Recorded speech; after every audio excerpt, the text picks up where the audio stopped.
This is Dennis Peacock with another edition of the Transforum. I will listen to my generals. The war in Afghanistan is a war of necessity. I'm quoting President Barack Obama. This was a campaign promise repeatedly given. When you break a promise, you need to remember this principle. Tell the truth, redirect when necessary, because trust is the key to stable relationships and good leadership. You want to tell the truth, but if you change, you redirect when necessary. You say, I've shifted, I've changed, because trust is the key to stable relationships and good leadership. Now, President Obama had made these promises repeatedly, and he also said that Afghanistan is a war of necessity. Now, it's been almost 2 months in his delay in terms of coming up with a strategy and making a choice on the number of troops or the strategy of the way they will be used. The Commander-in-Chief, McChrystal, had a meeting, as many of you know, a very well-publicized meeting here almost 2 months ago, and asked for a certain number of troops, at least 40,000 more.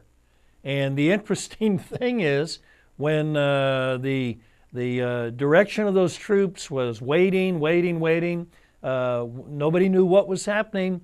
The next thing we knew, the National Security Advisor began to fault McChrystal for giving a public number on how many troops he wanted, saying that it made the internal debate very difficult. Now, granted, and I do respect this, I think President Obama, trying to give him credit here, the issues are complex.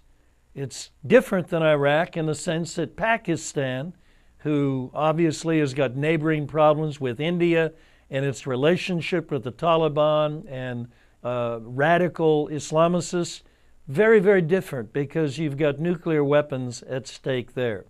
Many people say the real issue is Pakistan, not what's going on in Afghanistan, and there's a measure of truth in that. This is a generational war. It's like Vietnam. The Taliban is well able and willing to make this a fight that may last 20 or 30 years. The U.S. certainly is not willing to do that. Then you have the current President Karzai, elected under highly suspicious terms, to be kind. And the Afghanistan people are not willing to support that government, at least en masse. We don't have any indication of that. And that's absolutely essential in a war that's like a guerrilla-style war, is the people have to support the current administration. To complicate it, we're trying to introduce democracy upon a culture that knows nothing about democracy. It requires the bringing together of all the factions politically that are involved in that situation.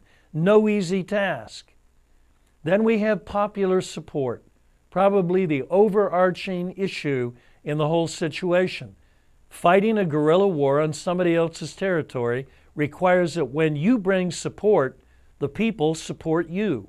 We don't have it, or at least we have no indication that we have it right now. What about troop numbers? Well, until we decide what we're going to do, we don't know.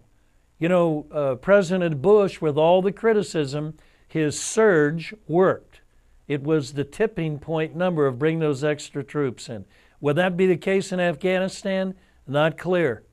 Hey, President Obama, this is a really, really tough decision. This is the Transforum, folks. Let's engage.